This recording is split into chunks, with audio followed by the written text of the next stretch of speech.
Thank you for joining me for another quick hits conversation. I'm Dr. Robyn. With me today, I have Heather Villa, Jen Pointer, and Dr. Bob Choat. The question I want to ask, how do you stop procrastinating? Bob, kick us off. Yeah, so that's very interesting to even think about because the thing about human beings, because I look at it also from a neuroscience perspective, and and we naturally will procrastinate unless there's a big reason why we go after something that we want to immediately do it. We relegate back to that part of our brain, especially the what's known as the limbic system. So that's an earlier construction on our brain, whereas our uh, prefrontal cortex, which is a higher part of our brain, is more of a recent development in terms of mammals. How do we get out of the procrastination where we're trying to preserve our brain power, and it takes some brain power, and some people talk about like willpower in order to do something. We want to have what's known as a path of least resistance. So what we need to do is find for our own selves what is that path of least resistance, to focus on that why we want to do something, and that's what we have to connect to. That's where we're connecting more to our emotional system that'll move us forward. Bob, I like that you mentioned that because when I notice I'm procrastinating or there's a task that I really don't want to do, I come up with a reward. I can't reward myself until it's done, whether it's, just resting or going outside for a walk. I cannot do it until I complete my task. And that seems to help me be a little more driven to get it done, whether I want to do it or not. Hmm. I think it depends a little bit on what it is we're procrastinating on, though. So I'm the same way. I'll do reward systems. And then you've also got the other philosophy of if you're not passionate about it, change what you're doing. Because if the passion's not there, sometimes you get stuck in that rut with your job or something where you're just like, I can't do this.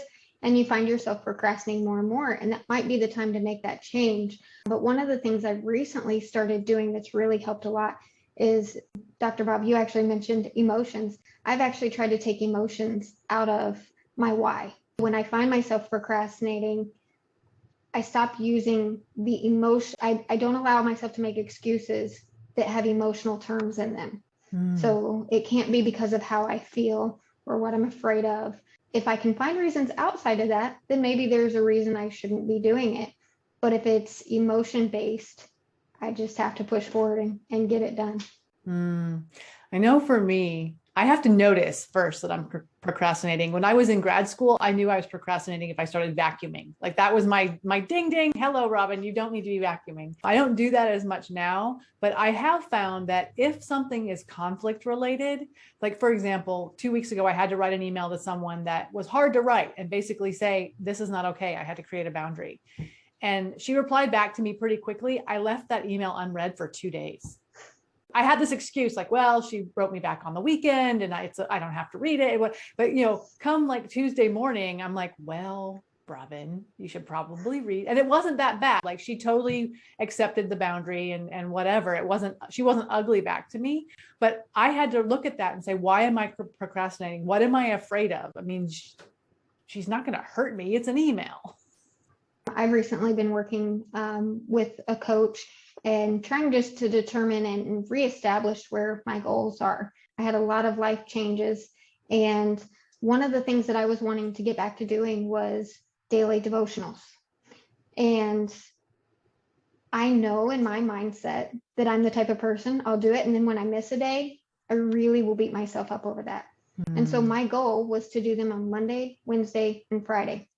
So the very first Monday I planned to do it, I think intentionally didn't do it that Monday because I knew I could do it Tuesday. I almost wanted to test myself. I'm not going to beat myself up that I didn't do it. I was too tired. I wasn't going to get what I needed out of it. I did it Tuesday morning and I was still satisfied I completed it. Eventually, I'd like to be able to level up and get to where I'm doing them daily. But for right now, those 3 days a week are kind of my first challenge. If I can get doing that and create a habit of those 3 days, then I can add days and still leave myself room for error, maybe even a little procrastination. So And that's a good point. You can avoid procrastination by not giving yourself too big of a goal or too big of a hurdle. To your point, you can't get into flow if the thing is too big and too hard and you can't do it, then you're going to procrastinate on it. It's not necessarily list making, but I'm very process oriented. So when I do have a big goal or achievement or something I need to accomplish, I break it down step by step. It's just how it works best for my brain. And I may not be able to scratch the entire project off my list, but I can do bits and pieces, and that keeps me going, seeing there's some completion there. So I know that I got something accomplished. I know if I carry too much in my head, I mean, I make lists just to keep track of what are the things I need to do, not in order to say I'm going to do this in order, but when I have time, what do I need to be working on? Because if I hold them in my head, I get anxious because I'm going to forget, and then it spins around in my brain, and that's not good for me either. I actually make a to-do list, but then I separate that out and make a to-don't list. So there's things on my to-do list that I move over to my to-don't list that I'm not going to get distracted by. I know it needs to get done, but I'm not going to work on this thing because I don't want it to distract me from these things that will make my day better or make tomorrow easier. I have a rule that if I have something that's been moved from one list to another 3 times, that's my indication. I need to ask myself the question, does it not need to be done, or does it need to be delegated? Because I'm obviously not going to do it. Yeah, and I think a lot of people, and I'm glad you mentioned that, Dr. Robyn, is that a lot of people, and especially micro managers, that they'll like completely focus on all the tasks instead of allowing all the tasks to go to other people. And to me, they make lousy managers.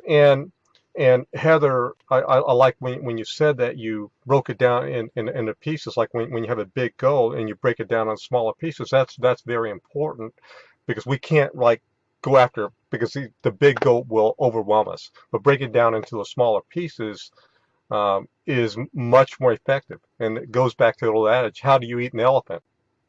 One bite at a time. And Jen, like what you said is also very key to this whole thing. Giving other people the parts that are not worthy of you. And Robyn, I think you kind of said that. And I think subconsciously, that what you were doing was not worthy of you. And it's worthy of somebody else, or it's worthy of the trash can. And like with Jen, you divided it up into these different groups, and all of that is so effective, but most people don't think that way. They think they have to like have all these things, the boom, boom, boom. I have to do all these things instead of putting it where they need to be. Our brains are not effective at doing something like that. We need to focus on what we can focus on and do and take care of, instead of all these other things that will overwhelm us. And I know that, Dr. Robyn, you have a lot of thoughts going in your mind all the time, and that's overwhelming. I mean, yeah, that would be overwhelming for me, and I had to like do the same thing. That's the reason when I was running my business, and I told you this before, I fired myself as president and CEO. Only time I've ever been fired like that.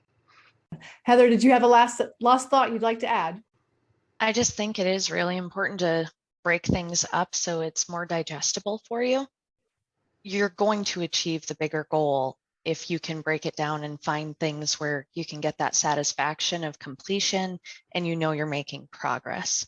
And something I really like to do that works for me is actually try to put a measurement on things that typically are not measurable. So if there's a conversation I need to have or something more difficult, I'm going to break it down into the steps.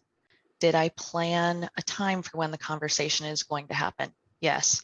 Did I prepare by journaling my thoughts on it? Yes. The conversation is going to be what it's going to be. And it's still a big step to get there. So I think it's important to measure whatever I can, because that's my world. I live in measurements. And for me, sometimes if they aren't there, it maybe doesn't exist.